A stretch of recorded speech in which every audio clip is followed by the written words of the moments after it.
आपका फिर से स्वागत है हमारे channel concept of NEET. Hello NEET experience. तो आज का वीडियो बहुत ही इंपॉर्टेंट है क्योंकि हम देखने वाले हैं इवोल्यूशन चैप्टर के जितने भी डायग्राम बेस्ड क्वेश्चन है, जैसे फॉर एग्जांपल इस डायग्राम से कौन से क्वेश्चन पूछे जाएंगे, इस डायग्राम से कौन कौन से क्वेश्चन पूछे जाएंगे, इसको आपको कैसे याद रखना है। तो ये सारी चीज़ें हम इसको डिटेल में देखने वाले हैं। तो सबसे पहले इस डायग्राम से क्वेश्चन देखते हैं कि कौन कौन से क्वेश्चन पूछा जाएगा। तो इस डायग्राम में जितने भी एनिमल्स के नाम हैं ये आपको ध्यान रखने, और सबसे इंपॉर्टेंट है आर्कियोप्टेरिक्स। आर्कियोप्टेरिक्स तुम्हें पता है कि ये नॉन लिविंग फॉसिल होता है और ये एक मिसिंग लिंक होता है, किसके बीच में, रेप्टाइल बर्ड के बीच में होता है, and found in rock Jurassic period में पाया गया। और रेप्टिलियन कैरेक्टर इसमें कौन कौन से देखे जाते हैं और बर्ड के कैरेक्टर कौन कौन से देखे जाते हैं, ये थोड़ा याद रखना है आपको। आउट ऑफ एनसीईआरटी है पर ये थोड़ा याद रखना ही पड़ेगा आपको। उसके बाद इसमें एक क्वेश्चन पूछता है ट्राइनोसेरस रेक्स, जो बिगेस्ट लैंड रेप्टाइल होता है, 20 फीट हाइट होती है, डैगर लाइक टीथ होता है। ये एनसीईआरटी का ही पॉइंट है, तो आपको ये ध्यान रखना है।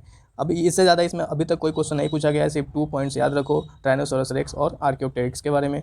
ओके, दूसरा एग्जांपल देखते हैं। नेक्स्ट डायग्राम जो एनसीईआरटी में दिया हुआ है ये डायग्राम है। तो यहाँ पे ये होमोलोगस ऑर्गन इन प्लांट, जो प्लांट में बोगनवेलिया और कुकुरबिटा। अब होमोलोगस ऑर्गन का मतलब आपको पता है। होमोलोगस ऑर्गन में ये देखो एनिमल में कौन सा है, जिसमें मैन, चीता, व्हेल एंड बैट।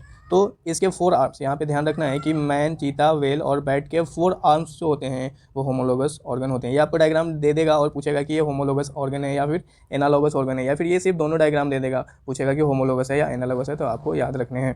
या फिर होमोलोगस कैरेक्टर्स पूछ सकता है कि बताओ कि ये दोनों, और दे देगा। और होमोलोगस का डेफिनेशन टाइप से कुछ स्टेटमेंट दे सकता है। फॉर एग्जांपल होमोलोगस क्या होता है, जैसे ओरिजिन सेम होता है, स्ट्रक्चर सेम होता है, लेकिन फंक्शन क्या होते हैं, डिफरेंट होते हैं। अब इस डायग्राम को देखो, ये डायग्राम एक इंडस्ट्रियल मेलानिज्म का एग्जांपल का क्वेश्चन है और इससे बहुत बार क्वेश्चन पूछा गया है, जिसमें कि ये क्या होता है, एक नेचुरल सिलेक्शन के थ्रू मौत का सिलेक्शन होता है। तो ये आपको याद रखना है, ये एक नेचुरल सिलेक्शन का एग्जांपल है। तो नेचुरल सिलेक्शन के और भी एग्जांपल है, जैसे फॉर एग्जांपल इंडस्ट्रियल मेलानिज्म, जो कि ये डायग्राम से रिप्रेजेंट करता है।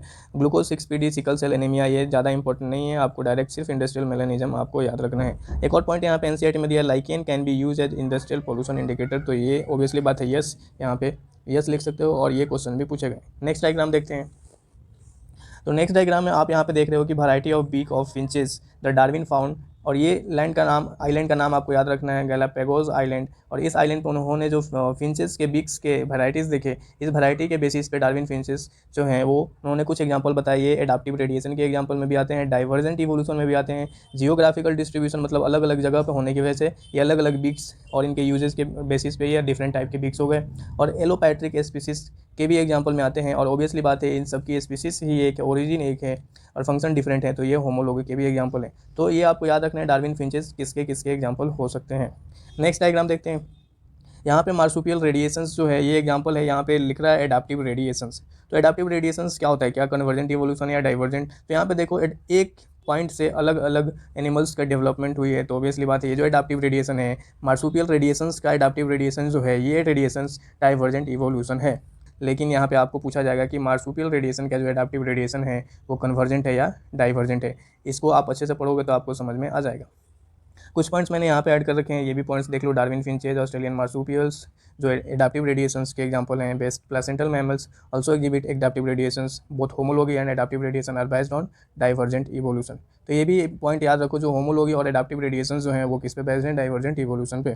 फोर्थ एग्जांपल है turtle on Galapagos island also exhibit adaptive radiations. तो ये पॉइंट आपको ध्यान रखने हैं। चलो नेक्स्ट डायग्राम देखते हैं। नेक्स्ट डायग्राम में आप देखो कि यहाँ पे प्लासेंटल मैमल और ऑस्ट्रेलियन मार्सुपियल्स के दोनों के कंपैरिजन के बारे में बात किया गया है। तो अगर आपको ऐसा क्वेश्चन है कि ऑस्ट्रेलियन प्लासेंटल मैमल्स और ऑस्ट्रेलियन मार्सुपियल्स ये किसके एग्जांपल हैं, तो ये दोनों कन्वर्जेंट इवोल्यूशन के एग्जांपल हैं। लेकिन यहाँ पे आप डायग्राम में देखो कि so convergent evolution of Australian marsupials and placental mammals. लेकिन अगर आपसे सिर्फ पूछा जाए कि जो प्लासेंटल मैमल्स हैं ये सारे के सारे सिर्फ प्लासेंटल मैमल्स, तो प्लासेंटल मैमल्स सिर्फ और सिर्फ ये क्या है, डाइवर्जेंट इवोल्यूशन है। अगर सिर्फ पूछा जाए कि ऑस्ट्रेलियन मार्सुपियल्स क्या है, तो सिर्फ ये जितने भी ऑस्ट्रेलियन मार्सुपियल्स हैं, अगर ये सारे के सारे एग्जांपल, जैसे फॉर एग्जांपल मान लो कि ऐसा बोला जाए कि मार्सुपियल मोल्स और निम्बेट ये किसके एग्जांपल हैं, तो दोनों के दोनों डाइवर्जेंट इवोल्यूशन के एग्जांपल हैं, या फिर होमोलोगस भी बोल सकते हैं। ठीक है, लेकिन अगर बात की जाए कि प्लासेंटल मैमल्स और ऑस्ट्रेलियन मार्सुपियल्स, तो ये दोनों की कंपेरिजन जब की जाएगी तो ये क्या है, कन्वर्जेंट इवोल्यूशन से। ठीक है, ये याद रखो। नेक्स्ट एनसीईआरटी का डायग्राम देखो, ये बहुत ही इंपॉर्टेंट है, जिसमें कि ये आपको ग्राफ दिखाया गया है। इस ग्राफ से आपको 3 पॉइंट्स देखे जाते हैं, जिसमें स्टेबलाइजिंग, डायरेक्शनल और डिस्ट्रप्टिव। अब स्टेबलाइजिंग के कुछ एग्जांपल्स मैंने यहाँ पे लिख रखे हैं, डायरेक्शनल के कुछ एग्जांपल्स और डिस्ट्रप्टिव के कुछ पॉइंट्स लिख रखे हैं, ये आपको ध्यान रखने हैं। जैसे स्टेबलाइजिंग में देखोगे तो ये हायर पीक दिखेगा, peak get higher and narrower. ठीक है, इसमें सिर्फ और सिर्फ एक ही पीक दिखेगा। डायरेक्शनल में क्या है कि पीक तो दिख रहा है लेकिन पीक एक तरफ शिफ्टिंग दिख रहा है, तो ये आपको पॉइंट भी याद रखने हैं कि peak shifted in one direction अगर बोला है तो ये किसके हैं, डायरेक्शनल के। लेकिन डिस्ट्रप्टिव में देखो कि यहाँ पे दो पिक बन रहे हैं और दोनों पिक शिफ्टिंग हो रही है, ये शिफ्टिंग इधर हो रही है, ये इधर शिफ्टिंग हो रही है, तो ये भी याद रखना है। दूसरा इसका एग्जांपल याद रखना है, क्योंकि एनसीईआरटी में दिया हुआ है जो डायरेक्शनल होता है वो किसका एग्जांपल है, इंडस्ट्रियल मैकेनिज्म। और डीडीटी रेस्ट, डीडीटी जो है, डीडीटी पेस्ट रेजिस्टेंस जो शो करता है वो डायरेक्शनल शो करता है। डिस्ट्रप्टिव में सेल पैटर्न इन लिम्पेट, ये आपको ध्यान रखना है। बस इतने पॉइंट्स आप ध्यान रखो, इससे क्वेश्चंस आते ही आते हैं, पिछले 2-3 सालों में कई बार क्वेश्चन आए हुए हैं, तो ये इंपॉर्टेंट डायग्राम है।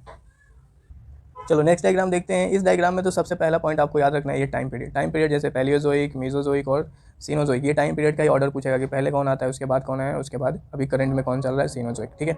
दूसरी चीज़ कि इस पैलियोजोइक में क्या आता है, सिल्यूरियन, डिवोनियन, कार्बोनिफेरस और पर्मियन, ये किस में आता है, पैलियोजोइक टाइम पीरियड में आता है। ठीक है। उसके बाद ट्राइएसिक, जुरासिक, ये आपको क्रिटेशियस किस में आता है, मेसोजोइक में आता है, और कोनोजोइक, टर्शियरी और क्वाटरनरी। तो पहला पॉइंट तो आपको यही याद रखा। दूसरा पॉइंट कि देखो यहाँ पे अब इसके जो क्लेडोग्राम ऑफ प्लांट है ये आपको ध्यान रखना है। तो क्लेडोग्राम प्लांट में क्लोरोफाइट एंसेस्टर सबसे पहले आए, क्लोरोफाइट के बाद ट्रैक्योफाइट, ट्रैक्योफाइट के बाद रेनिया टाइप और रेनिया टाइप के बाद सिलोफाइट। लेकिन इसमें एक और इंपॉर्टेंट पॉइंट है कि क्लोरोफाइट एंसेस्टर और ट्रैक्योफाइट एंसेस्टर के बीच में जो डेवलप हुआ, जैसे आपको पता है कि ब्रायोफाइट के पास ऐसा कोई ट्रैकिया नहीं होता है, तो ब्रायोफाइट किसके बीच में डेवलप हुआ, क्लोरोफाइट और ट्रैक्योफाइट के बीच में। ट्रैक्योफाइट के बाद आपको पता है कि ट्रैक्योफाइट में आ जाते हैं टेरिडोफाइट्स वगैरह, जिम्नोस्पर्म्स और एंजियोस्पर्म्स, तो वो आपको ध्यान रखने हैं। उसके बाद से रेनिया टाइप से डेवलप हुआ सिलोफाइटन, सिलोफाइटन से डेवलप हुआ आप यहाँ पे देख रहे हो स्पेनोप्सिडा, फर्न्स, जिंकुगू, कोनिफोर्स, साइकेड, जेंटेल्स, सीड फर्न और प्रोजिम्नोस्पर्म। तो अब आपको यहाँ पे ध्यान रखना है कि क्वेश्चन क्या पूछेगा कि प्रोजिम्नोस्पर्म कौन से टाइम पीरियड में डेवलप हुए थे। तो पहले तो आपको याद रखना है पैलियोजोइक, और उसमें भी आपको ध्यान रखना है डिवोनियन में डेवलप हुए थे। दूसरा है सीड फर्न कब डेवलप हुए थे, तो सीड फर्न भी आपको पैलियोजोइक में डेवलप हुए थे, लेकिन ये डिवोनियन में नहीं, ये कार्बोनिफेरस में डेवलप हुए। तो सीड फर्न किस में डेवलप हुए, कार्बोनिफेरस में। सीड फर्न से फिर डेवलप हुआ साइकस या साइकेड, उसके बाद सीड फर्न से डेवलप हुआ है डाइकोटिलेडनस और एंजियोस्पर्म। यहाँ पे डाइकोटिलेडन और एंजियोस्पर्म में आपको ध्यान रखना है, एंजियोस्पर्म में मोनोकॉट और डाइकोट। तो डाइकोट डेवलप हुआ है क्रिटेशियस, जो मेसोजोइक में डेवलप हुआ है, मतलब मेसोजोइक का क्रिटेशियस में डेवलप हुआ है डाइकोट, एंड जो मोनोकॉट डेवलप हुआ है वो सीनोजोइक के टर्सरी में डेवलप हुआ है, टर्सरी और क्वाटरनरी में। तो ये आपको पॉइंट याद रखने हैं, इससे ही इंपॉर्टेंट क्वेश्चन बनते हैं। चलो नेक्स्ट।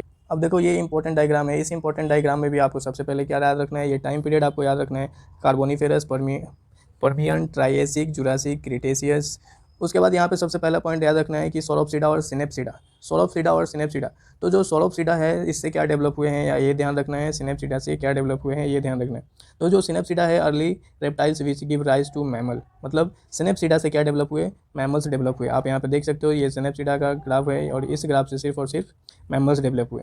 सोरोप्सिडा का जब आप ग्राफ देखोगे तो यहाँ पे सोरोप्सिडा से जितने भी रेप्टाइल्स हैं वो सब के सब किससे डेवलप हुए हैं, सोरोप्सिडा से ही डेवलप हुए हैं। तो इससे ज़्यादा अभी तक क्वेश्चन नहीं पूछा गया है, यही पूछा जाएगा। लेकिन आप यहाँ पे ये भी पॉइंट याद रखो कि ये जो भी हैं एनिमल्स यहाँ पे दिख रहे हैं, टेरेप्सिडा, डायनासोर्स, ये सब एक्सटिंक्ट हो चुके हैं, तो ये आपको याद रखना है। अर्ली रेप्टाइल्स भी क्या है, ये 350 मिलियन ईयर एगो, आपको ये टाइम पीरियड याद रखना है, और ये भी एक्सटिंक्ट हो चुके हैं। तो एक्सटिंक्ट वाले एनिमल्स को भी आपको ध्यान रखना है। चलो तो ये इवोल्यूशन का लास्ट डायग्राम है। इस डायग्राम से क्या क्वेश्चन पूछा जाएगा, तो यहाँ पे स्कल दिए हुए हैं, जैसे ये दोनों स्कल क्या दिख रहे हैं, ह्यूमन के स्कल दिख रहे हैं, ये दोनों स्कल बेबी चिंपांजी के स्कल दिख रहे हैं, और ये एडल्ट चिंपांजी के। तो यहाँ पे स्टेटमेंट लिखा हुआ है कि बेबी चिंपांजी जो है वो किसकी तरह दिखता है, जो skull of baby chimpanzee is more like adult human school. तो आपको ये ध्यान रखना है कि जो बेबी चिंपांजी का स्कल है, आप खुद देखो ये बेबी चिंपांजी का स्कल ये एडल्ट ह्यूमन की तरह एग्जैक्ट दिखता है। तो ये किसके एग्जाम्पल हो सकते हैं, तो वो आपको ध्यान रखना है। ऑब्वियसली बात है होमोलोगस के एग्जाम्पल हो सकते हैं। ठीक है।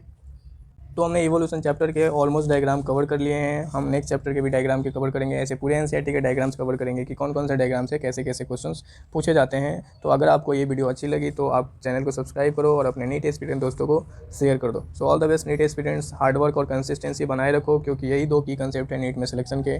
आप हार्डवर्क और कंसिस्टेंसी जितना ईमानदारी से बनाए रखोगे उतना ही आपका रैंक अच्छा आएगा और आपका ड्रीम कॉलेज आपको मिलेगा। So all the best NEET aspirants, thank you.